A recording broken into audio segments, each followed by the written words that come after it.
Proverbs 28. I read from the Institute for Scripture Research, the ISR, because it takes a direct translation from Hebrew to English, Greek to English, and Aramaic to English.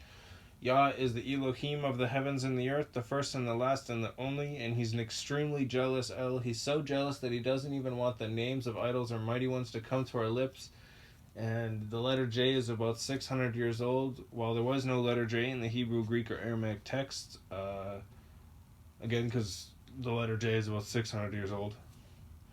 The son of Elohim, Yehoshua, died on a stake for the sins of all of humanity over 2,000 years ago. And a direct translation from Hebrew to English, Yehoshua is Joshua. And I strongly believe that the son of Elohim's name, Yehoshua, means YahWeh is salvation. And Yah is short for Yahweh, Yahweh, Yod-He, Vav-He. It's no different to saying Dan, Daniel, Daniel with an E. What is a difference and is actually a problem is when people believe that Sam, Adam, Bill, and Phil are literally the same name, because they're not, and no one in their right mind would believe it. And it's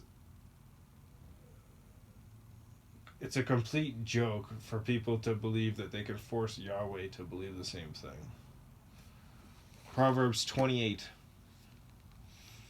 The wrong shall flee, though no one pursues, but the righteous are as bold as a lion because of transgression of the land.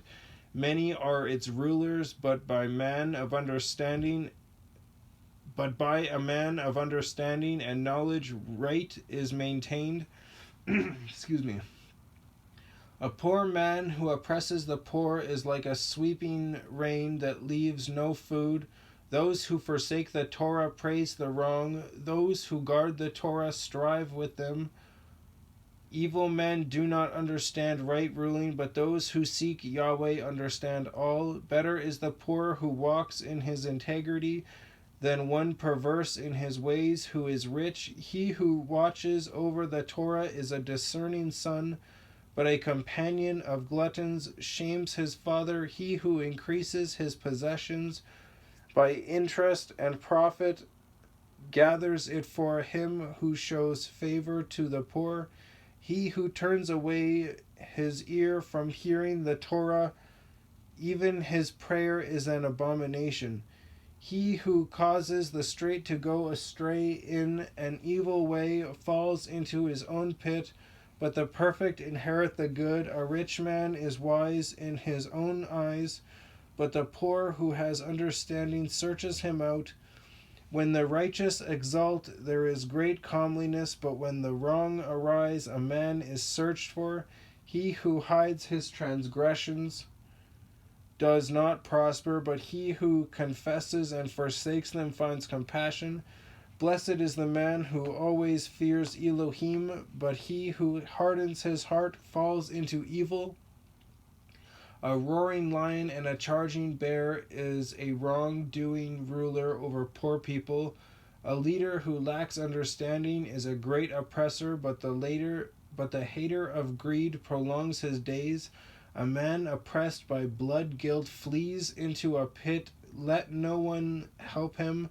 He who walks blamelessly is saved, but the perverted of ways falls at once. He who tills his land is satisfied with bread, but he who pursues vanities is filled with poverty. A man of truth has many blessings, but one in a hurry to be rich does not go unpunished. To show partiality is not good, because for a piece of bread a man would transgress. A man with an evil eye runs after wealth and does not know that poverty awaits him. He who reproves a man finds more favor afterward.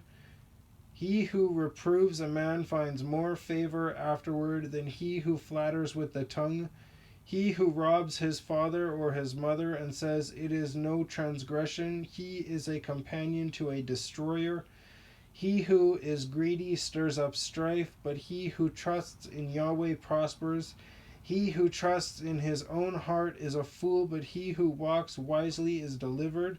He who gives to the poor does not lack, but he who hides his eyes does have many curses. When the wrong rise up, men hide themselves, but when they perish, the righteous increase. That was a good one.